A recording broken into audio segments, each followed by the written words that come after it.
Okay. So, let us get back to this. So, are you getting a feel for the class NP? Once again, a problem is in the class NP if it is by definition verifiable in polynomial time. The way I want you to think about it is that can you write me an algorithm such that the algorithm is 1 going to run in polynomial time, 2 will give you the correct answer, and 3 you have access to a oracle. You have access to an oracle. So, you have the separate space where you can ask the oracle to give you something, and remember oracle once again is a benevolent being. You cannot just replace that with just some standard human being, because a standard human being will give you something that might make your algorithm not work right. You are looking to build yourself an algorithm which will run in polynomial time A and 2 give you the correct answer. What you have in excess is that you have this little spot where you can ask an oracle to put something in, but you have to ask the oracle for what you should put there, right. You cannot just say, well, I have an empty space and oracle is going to come and do something. So, in order to prove that some problem is in NP, you have to define what you will ask from the oracle. In almost all cases, you will ask for a certificate. Okay. So, when I say prove that a certain problem is in NP, you will say this problem is such and such. I know what certificate I can ask for. In the case of the path problem here, the certificate you will ask for is a path from u to v which is less than k if it exists. Now, clearly the oracle has to give you some answer because you have written an algorithm, there is a space there, the oracle has to give you something there. So, it turns out that in cases where there is no path from u to v of less than k, the oracle will still give you a path. This is why you can go run through the path, verify that it is actually a path, and then say, well, this path is longer than k, I will answer no. Okay. This algorithm is guaranteed to give you the correct answer simply because you are accessing an oracle. Is that making sense to you? This is not the same thing as saying that I will just ask a human being to give me, because the oracle is going to give you the correct answer if it exists, your algorithm is going to turn out to be correct. This is why this problem will then be claimed to be in NP. So, you will have to give me this entire thing when I ask, show me that a certain problem is in NP. You will take that problem, you will say, here is the problem, here is the certificate I will demand from the oracle, I will check the certificate in such and such manner. I can show you that it takes polynomial time for me to check that certificate, by which clearly the certificate itself has to be polynomial in length, and you will be able to show me that the check is correct, and therefore, you have hit the necessity of being verifiable. And then you will answer a yes if that certificate satisfies your problem, and you will answer a no if the certificate turns out to not satisfy the criterion for your problem. If it were not an oracle, if it were a human being, you could not say no. It is because it is an oracle that you can say no. Are you getting it? See, there is an asymmetry if it were just a human being out there. I give you a path, you check and say it is not less than k, you cannot say no. There is no guarantee that the answer is no. But when it comes to an oracle, you now have a guarantee that the answer is no, because the oracle would have given you a path of length less than k had there existed one. Is that making sense? Okay. I will now prove to you that P is a subset of NP, meaning that any problem that is in P is also in NP. Once again, you can clearly see that if n were not, this would not make any sense. If a problem is in P, then I will show you that the problem is in NP. What is the necessity for me to show that a problem is in NP? I have to write this algorithm, right? I have to show you that there will be a certificate that I will get from the oracle, and then I will do something and the answer will come out to be the correct answer. This notion that you are thinking that it has to be a verification of that certificate is not necessary. I can say that it is a verification. It is an algorithm out there which has a spot. So, if a problem is in P, what do I know? What is the definition of a problem being in P? It is a decision problem for which I have a polynomial time solution. I have a polynomial time solution. So, this is what I am going to do. I am going to leave a spot out there for the oracle to come and give me something. I will define very precisely what the oracle is going to give me, so that I can fool you, and then I will just go and do my stuff. Right? I can already solve the problem in polynomial time. I will not even look at the oracle certificate. Are you getting it? And I will still give you the correct answer. You see, the whole criterion is that it has to be an algorithm with a little hole there, where an oracle can put something in, and this algorithm, when it runs, it gives you the correct answer. Correct answer. In the case where I do not have a polynomial time solution, what I do is I ask for a particular kind of certificate from the oracle, and I prove to people that that certificate, when I verify, if it turns out to be go the correct way, I give an answer yes. If it goes the wrong way, I give an answer no. But if I already have a polynomial time solution for the problem, then I can still go and say I demand from the oracle a such and such certificate, which will be of polynomial length that I am going to now go and verify. The oracle will give me that, I will just set it aside, I will solve the problem and give you the correct answer. And therefore, I have given you this box with this little hole here. And therefore, the problem is in P, but it is also in NP. Any problem in P, I can do exactly what I just told you. Any problem in P is therefore also a problem in NP.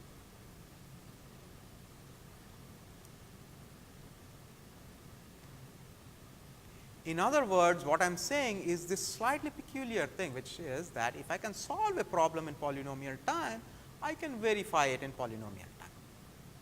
Okay, that most people do not understand. It looks like solving it and verifying it are two very different things. What I am actually doing is that if I can solve it in polynomial time, I am essentially saying I do not need to verify it in polynomial time. You can give me something to verify, I do not need to care about it.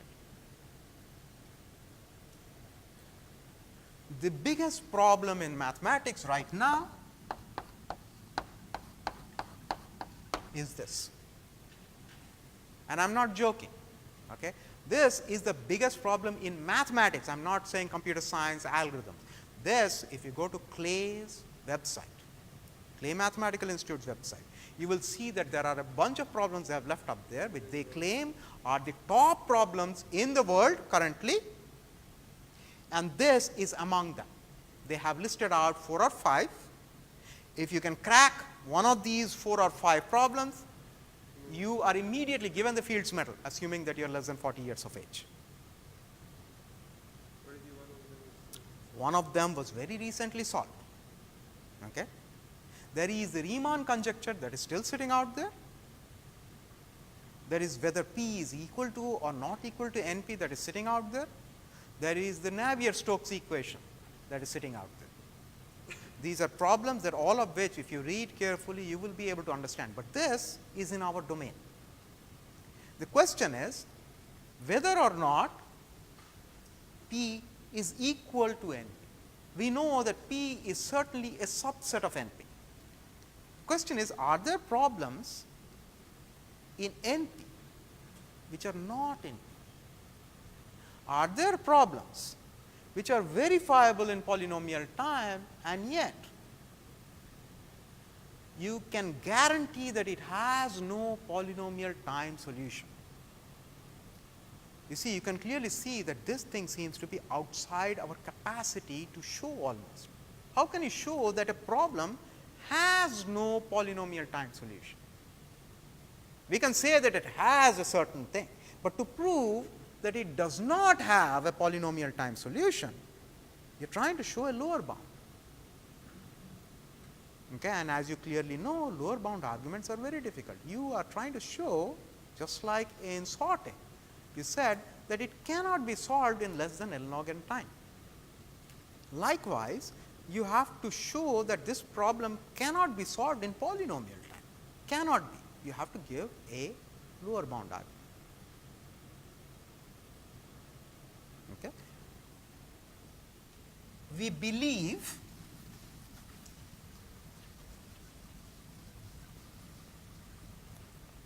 and we do not have a proof. We believe that it looks like this. These are the class of problems called NP, and P actually sits inside of it. We do not have a proof of this. Okay. We have not yet found a problem for which we can give a lower bound which says it is not in P, and yet we have shown that it is in NP. We have not found that, but after 30 years of struggling with this, we sort of believe that this is going to be the case. Nobody is able to give polynomial time solutions to some problems. There are many smart people in the field.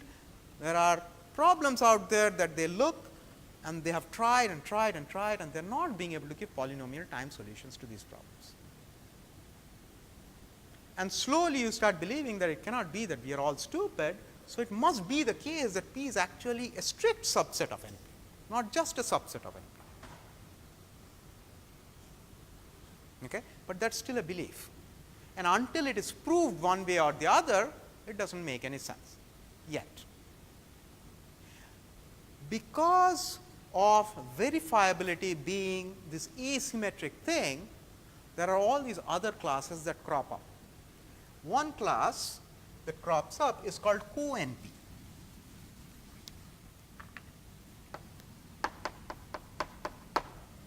The class co-NP is a set of all problems for which the flip is in NP.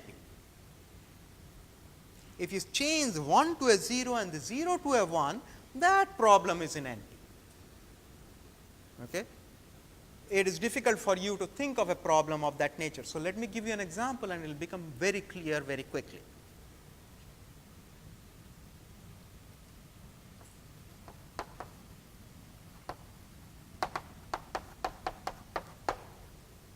I am going to be a little soft here, and I am asking you this problem, is this number composite? And I give you a number. Do you believe it is in NP? Or rather, can you prove to me that the problem of is this composite is in NP? First of all, is it a decision problem? It is clearly a decision problem. You will either come back and say, yes, it is composite. Remember, composite, prime composite, that is what I am talking about. It is either composite or it is not. But the more important part for you to show is what would your certificate be? Exactly. So, very clearly, when I give you a problem and say, prove to me that this is in NP, you have to first of all come and say it is a decision problem, and two, you will have to tell me what the certificate is and show me that you can actually verify that certificate in polynomial time. What would that certificate be in the case of whether or not a number is composite?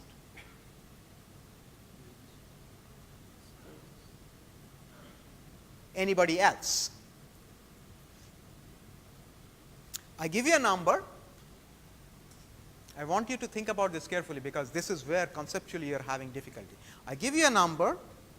I want it to be shown to be in the class NP. For that one, the easiest thing, show that it is a decision problem, and two, you have to define for yourself what the certificate is. You will have to tell me what that certificate is.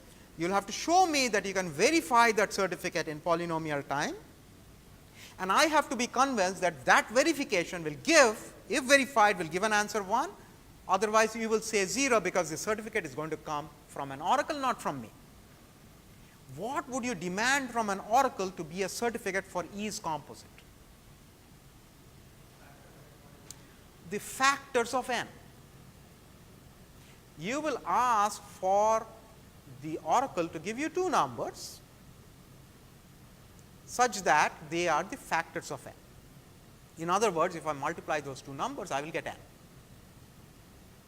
An oracle being a benevolent being, if that number is composite, will give you two numbers which when you multiply will produce n. If there does not exist one, then the oracle will still give you two numbers, you will just multiply them, it will not turn out to be n, you will say no, the number is not composite, simply because it is an oracle. Right. So, you now know exactly what your certificate is going to be.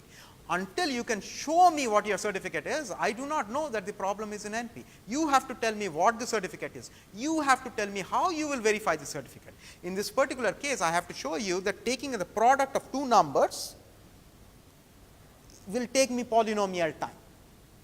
Okay? That is not very difficult to do actually. Two numbers whose length is a certain thing. So, when I am asking for n, the size of this problem is not the number n itself, but the length of the string. That is where things get a little complicated. We will not get into it right now. Okay. So, n the number and n the space taken to represent that number are related to each other in exponential. Right. In 4 bits, you can represent 2 to the power 4 large number. That is a small issue that we might need to take care of, but right now I am trying to explain to you why it is the case that you have just shown that E's composite is in NP, because you have given me the certificate. These two numbers, which will be the factors whose product is going to produce n.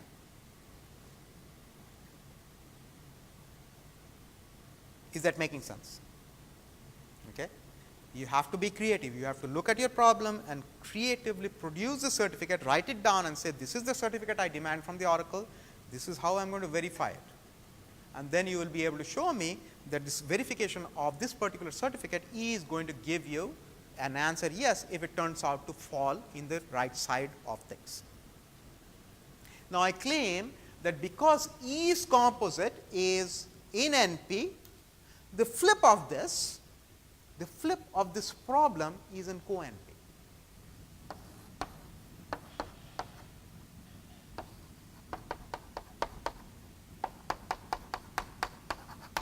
What is the flip of this problem? Yes. When the 1 becomes a 0 and the 0 becomes a 1, see, the flip of a problem is when you take the answers and you flip them. So, the flip of E's composite is E's prime.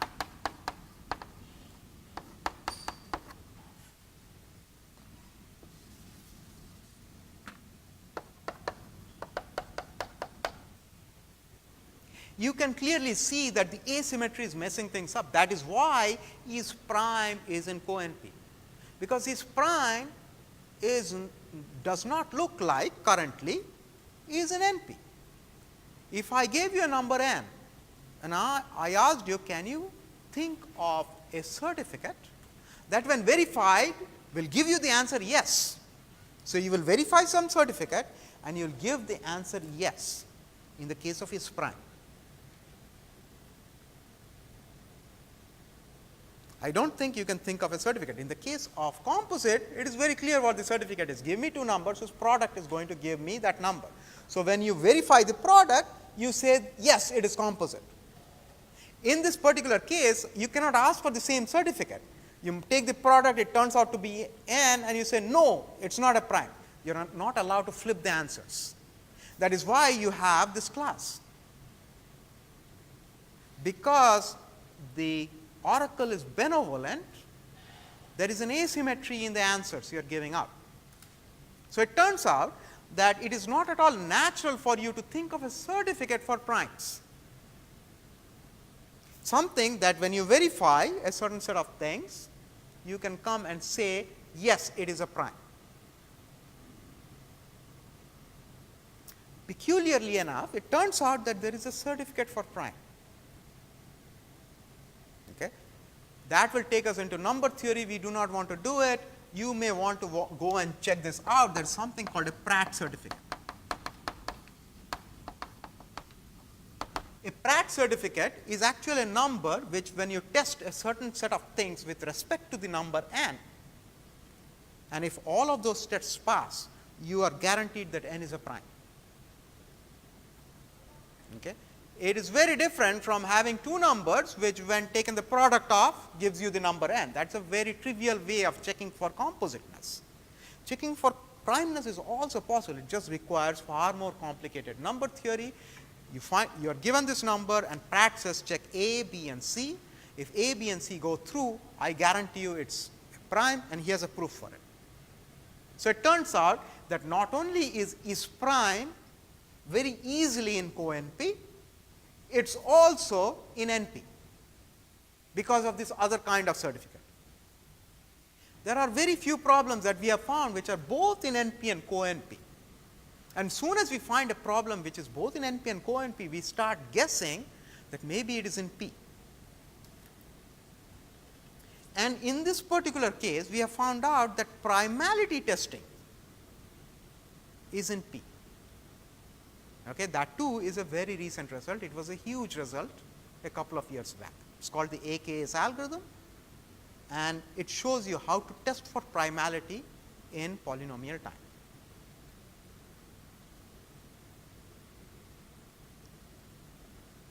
That does not mean that we know that compositality is in P. Primality is in P. Given a number, there is a polynomial time solution which runs through and shows that it is in P. To be able to find the composite factors of a composite number, it seems it is turning out to be a different problem. You might guess that here is a number and I have an algorithm that goes and tests somehow and then comes back and says it is in prime. So, that might naturally mean to me that if I give you a number, you should be able to find its prime factors, because maybe that algorithm does it. It turns out that that algorithm goes nowhere close to finding your prime factors. It turns out that if there were a polynomial time solution in our hand that could take a large number and find its factors, if you found one, do not talk to anybody, come to me. All your financial dealings on the internet is based on our belief that finding those factors are extremely difficult. So, please do not talk to anyone, please come to me. We will both be rich. Okay? These are subtle issues. The primality testing algorithm has not gone about looking for prime factors at all. It cannot tell you, when the answer is no, that here are the factors. It just comes back and says, I know it's a prime, or it says, I know it's not a prime. But if you ask, okay, you found out that it's not a prime, so what are the factors? It says, I don't know. That's a different problem. That problem is called factorization, for which we do not have a solution yet. We believe it is very difficult to solve.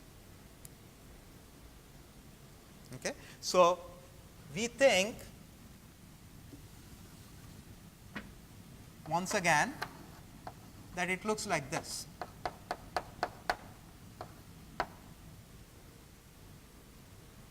We believe that there are actually problems in co-NP which are not in NP.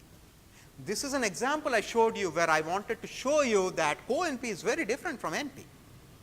Your certificate has to verify the yes here, your certificate has to verify the no here for the same problem, or if you flip the problem, they both verify the yes.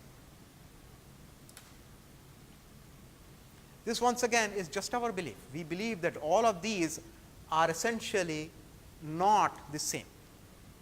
It turns out that this whole thing will collapse if it turns out that P is equal to NP. If somebody proves that P is equal to NP, this circle and that circle and that circle will all collapse into the same circle. Once again, the strong belief is that P is not equal to NP. But how does one even go about addressing this problem? We want to show a lower bound. A lower bound, yes.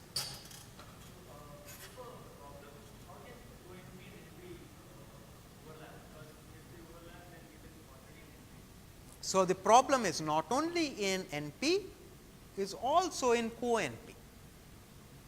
That is what you are asking, right? That is why I am saying it is conceptually difficult. I have just shown you an example of a problem that is both in co-NP and in NP.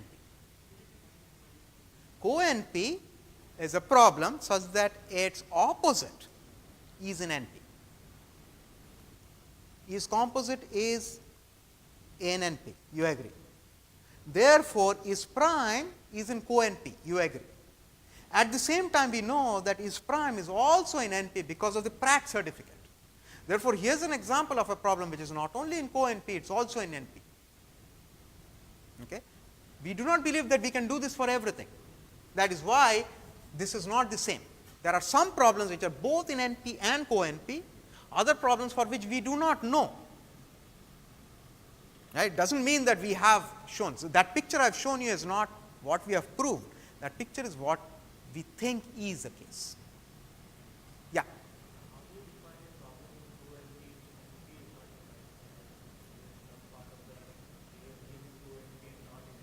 No, this is a belief. Please do not take this picture to be what we know. This is the picture of what we believe is the case. If I say prove that this problem is in co-NP, this is what you do. You take the problem and you flip its answers. Okay? The yes becomes a no, the no becomes a yes. Now, you show me that that new problem, the inverse of the previous problem, is in NP, and you know how you can show me that something is in NP. To do that, you show that it is a decision problem, and you tell me what your certificate is going to be. You show me that you can verify the certificate in polynomial time. Yes. Is composite is in co-NP because of the same arguments that I just made. Okay, because is composite, to show that is composite is in co-NP, I have to take the flip and show that it is in NP. The flip is prime, which I know is in NP because of the Pratt certificate, and therefore is composite is in co-NP. Yeah.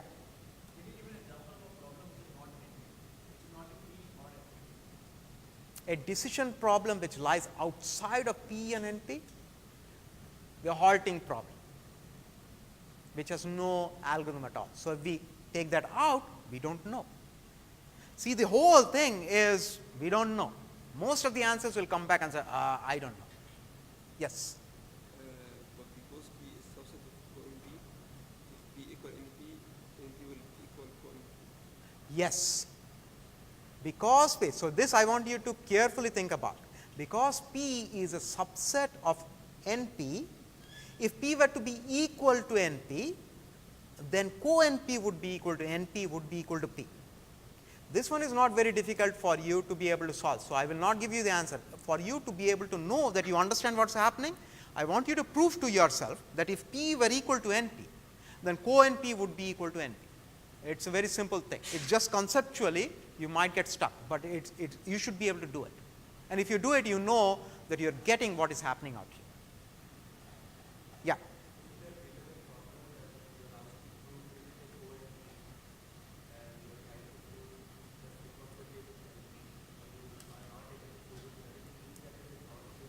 No, it does not.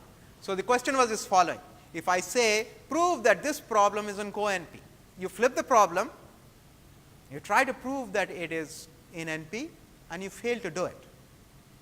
The question is, does it mean that the problem is not in co-NP? No, it does not. It only means that you failed to do something. To show that it is not in co-NP, you have to show that this the flip of the problem is not in NP. That is very difficult. You had a question.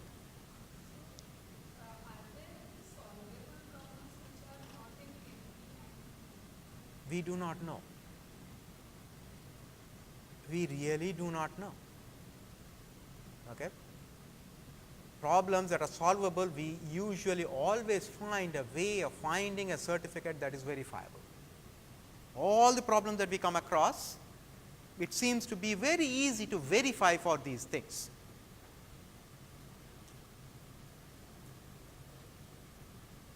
Are you with me? Okay.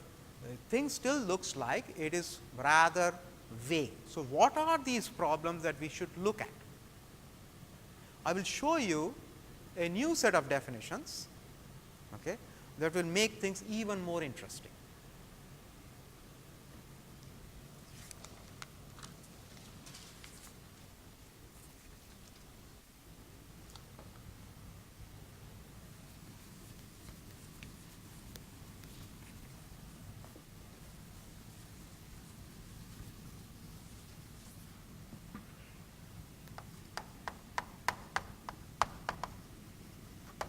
So, I will now try to define a new class of problems which I will call NP hard.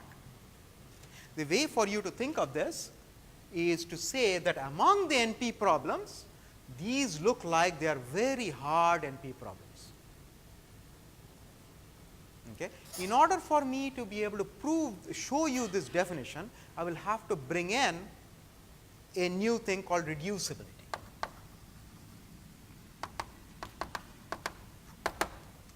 And I have to do this very carefully, and we will spend a little time on it.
Okay, here is one other concept that people usually have great difficulty with. It goes by this notion of reducibility. You say, and mind you, we use the words L1 and L2 simply because all of this came from theoretical computer science. So, rather than saying P1 and P2, where we say P1 is problem 1 and P2 is problem 2, because we are sticking to decision problems and they call these things languages, that's the L comes from the languages things. Okay. So, these are two problems. And I say that L1 is reducible to L2. L1 is less than equal to L2, or L1 has this thing facing that way. If any instance of L1 can be rephrased as an instance of L2. So, I will have to spend a little time explaining to you why it is that we have this thing. Okay. So, the way for you to remember is that when I write L1 less than equal to L2, I mean L1 is reducible to L2. I also mean, because of this less than equal to sign, that this problem is at least as difficult to solve as this problem. This problem, because this it's facing this way. So, this problem looks like the harder problem, and that is what it means. It means that L2 is at least as difficult to solve as L1. How can I show this? Well, I can show this by doing the following. If I can rephrase L1 as a problem in L2, I can solve that and give you the answer. Agreed? So, if L2 is easy, then L1 is also easy. So, if L2's difficulty is sitting here, I guarantee you that L1's difficulty cannot be sitting here. Why? Because I will take L1, I will turn it into an L2 problem, solve it using that and give it back to you. It cannot be that L1 is very difficult and L2 is easier. But it involves me be able to take a problem in the domain L1, turn it into a problem in the domain L2. And the turning is what is important. Most people think that you have to solve the problem in L1 or solve the problem in L2. none of which is involved. You are taking a problem in the domain L1 and you are turning it into a problem in domain L2. That is all you are doing. You are showing that this turning is going to take a certain amount of time. If I put P here, I mean polynomial reducibility, in which case I mean any instance of L1 can be rephrased in polytime to an instance of L2. So, the definition is actually reducibility definition is general, it does not involve the P.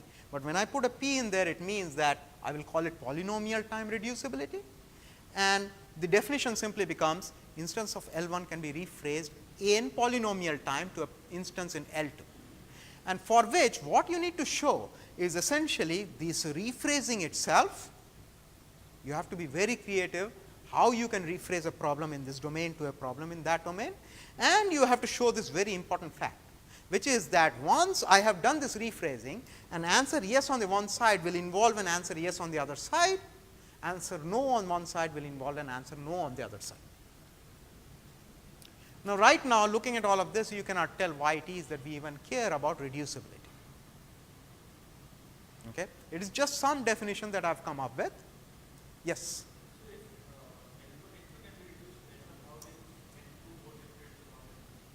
No, L1 is reducible to L2. Okay, so, the phrase is, you write it this way and you say L1 is polynomial time solution reducible to L2.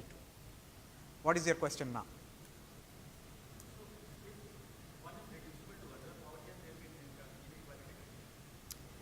Less than or equal to. What I mean by L1 being reducible to L2 is that this problem cannot be more difficult to solve, or rather cannot take more time to solve than this problem. And the reason for that is with polynomial time. So, I will give you a solution to this one, which will involve a solution to this one. What I will do is, I will first in polynomial time turn it into a problem in L2 and I will solve it, and whatever be the answer, I will give that as an answer. So, if I put a polynomial cover on top of a polynomial time solution, it will also be polynomial time. So, I am giving you an algorithm that is saying that if this is easy to solve, I guarantee you this is easy to solve. When I say easy, I mean polynomial time. I cannot say the opposite.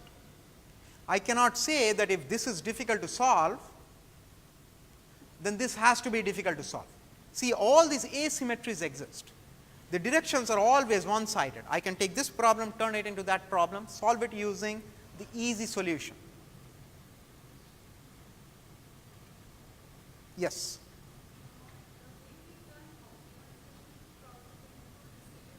So, let us look at that then. Okay. So, from this thing, it looks like I should be able to write the following. We know that optimization seems to be slightly more difficult than decision problems themselves. So, I am claiming that L decision in polynomial time L opt.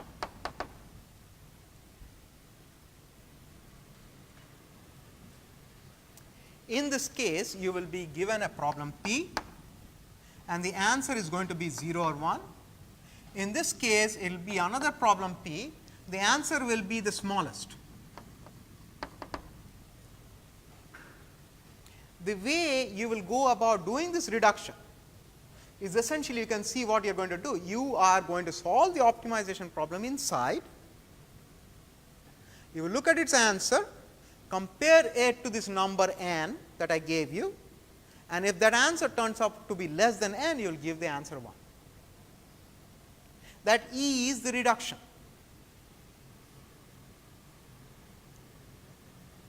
And therefore, the decision problem is polynomial time reducible to the optimization problem, to the corresponding optimization problem.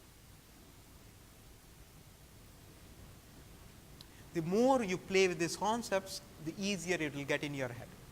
Mind you, I neither told you how to solve the decision problem, nor did I tell you how to solve the optimization problem. I just showed you the reduction.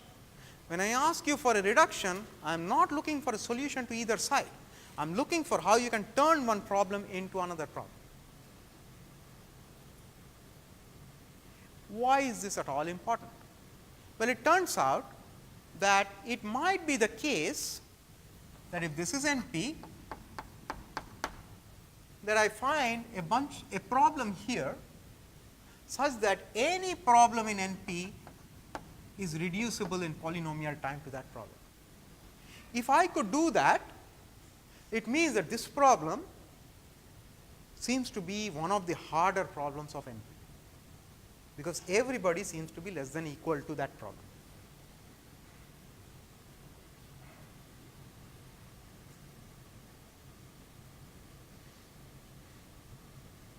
Okay. Now, let me take you to the definition of NP hard. The very fact that there is a definition called NP hard essentially means that some person was A, extremely brave, and B, a genius. To even think that all problems in NP could be shown to be reducible to some problem is being extremely foolhardy, is being extremely brave. You won't even get there in your head. How can you even go about showing all problems in NP? How do I even start? How do you even start the proof? I am trying to prove that all problems in NP are reducible to this particular problem in polynomial time. All problems in NP, not the problems that can be defined by you and you and you and me, but all problems in NP. To even consider that you could start with that concept itself requires genius. And yet, the biggest theorem that came out was this very fact, that somebody found that there is a particular problem, that all problems in NP are reducible to. And therefore, that problem seems to be among the hardest problems in the class NP. This theorem is called Cook's theorem. Stephen Cook from University of Toronto started out this entire thing when he fell upon, some people say fell upon, but I think it's pure genius and being extremely brave to even consider this situation, that you could show that all problems in NP are reducible to that problem.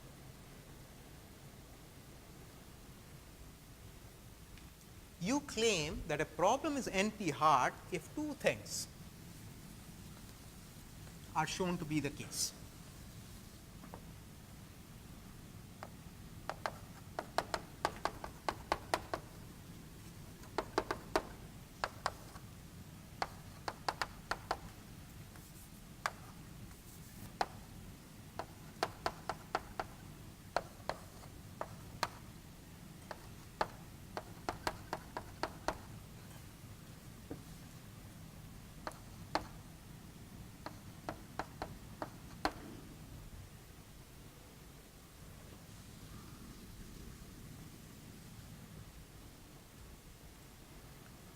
You claim that a problem L is NP hard if the easy piece, now you can clearly see that previously this was looking like the difficult piece, but now this has become the easy piece. L is in NP, you have to show, and second you have to show that all problems in NP are reducible to L. And I'm sure you are thinking, how am I even going to start showing that? Any problem in NP being reducible to this particular problem that you have given me? Well, this is the genius of Cook and Richard Karp sitting in Berkeley. Around the same time, they produced a bunch of results that are just purely stunning. What Richard Cook did was prove something called, lo and behold, Cook's theorem.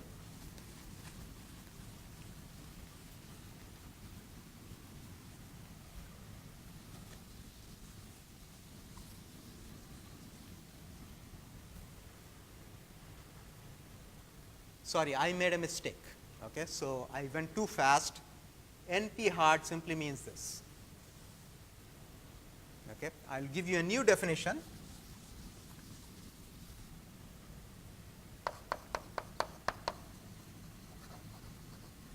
NP complete means 1, L belongs to NP, and 2, L is NP hard. So, NP hard simply means this.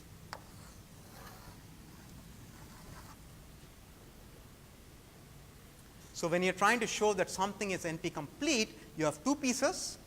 The easier piece you show that it is in NP, and the more difficult piece where you show that it is NP hard. NP hard simply means that for all L prime belong to NP, L prime is polynomial time reducible to L, this particular problem.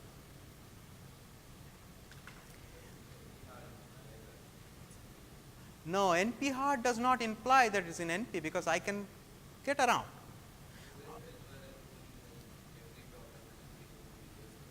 You are looking at the directionality the wrong way. Okay. So, it turns out that I can make L to be an optimization problem. We know that optimization problems are at least as difficult as their corresponding decision problem. I can kick it up to be the optimization problem. I will be able to maintain this, but because L is now an optimization problem, it will fall out of being in NP. It is a cheating way of falling out of NP, and that is usually the way it falls out of NP. Okay. So, this is always usually very easy to show.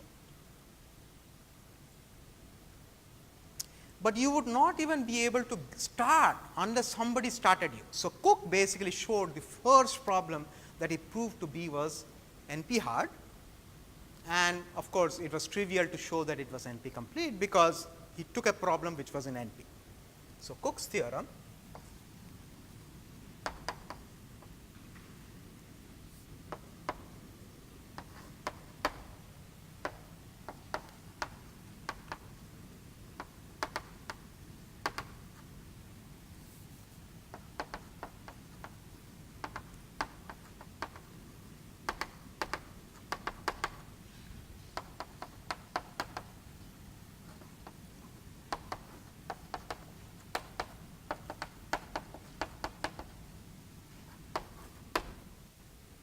Cook proved this massive thing. Yes, we will get there. Yes. So, it is not exactly the SAT problem, but we will go slowly. Okay. This one is called, so what he showed, and of course, all of these just came pouring out. Once you look at Cook's proof, a lot of things start making sense. But let us take it stage wise, okay, because otherwise you will get confused. What we are trying to show here is this: you have to realize a massive thing. I cannot even conceive of the set of all problems that are in NP. And here is Cook saying that I can guarantee you that if your problem is in NP, then your polynomial time reducible to this very particular problem called Boolean circuit satisfiability. So, first of all, what is Boolean circuit satisfiability? Well, it is the following problem. I give you a circuit,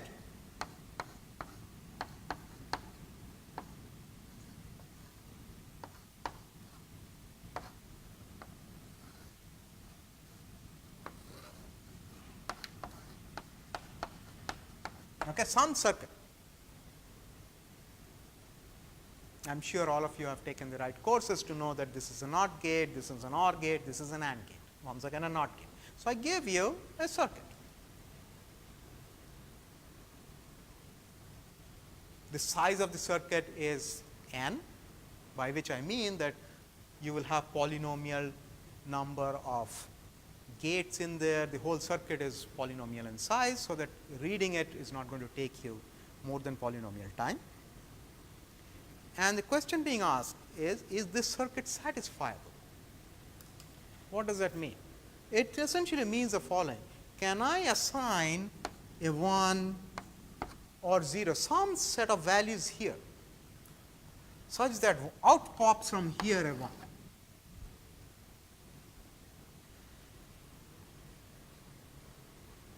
That is the Boolean circuit satisfiability problem.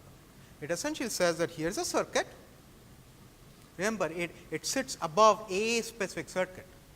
These are problems, these are classes of problems. So, I will give you a circuit, you look at it and you say, yes, satisfiable. I say, how?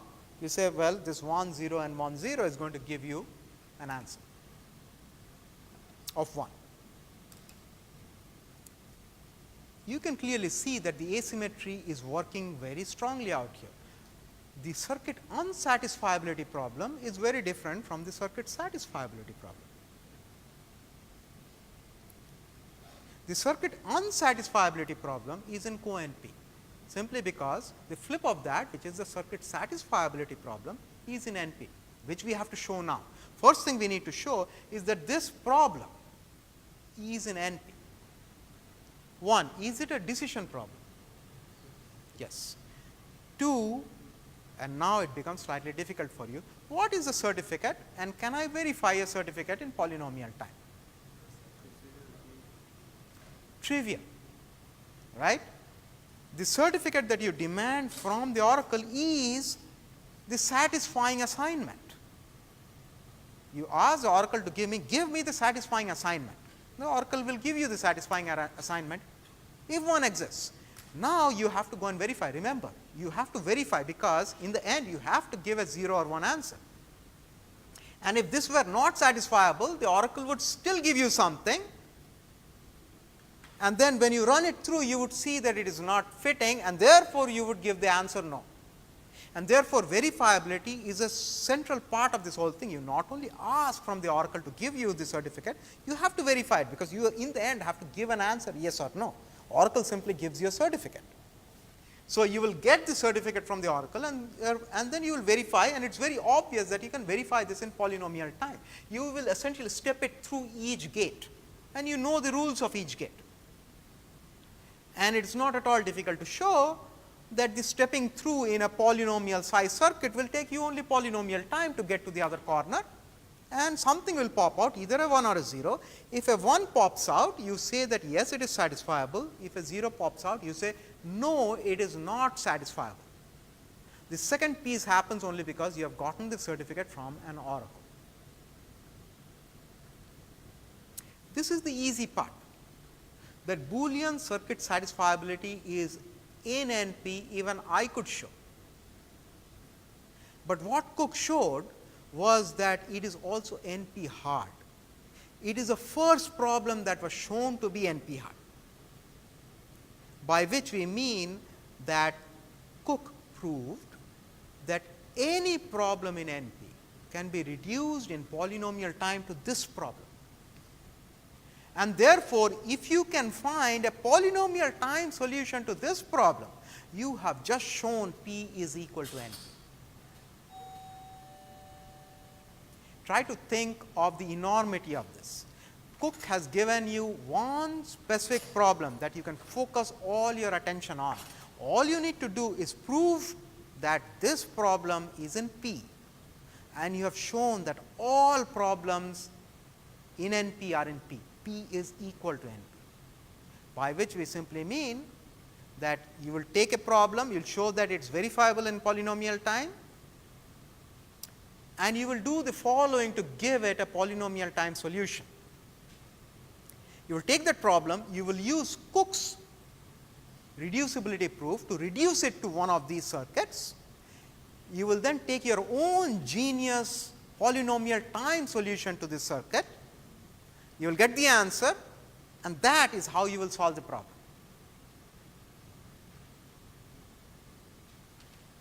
What Cook was actually trying to show is that this problem is extremely difficult to solve.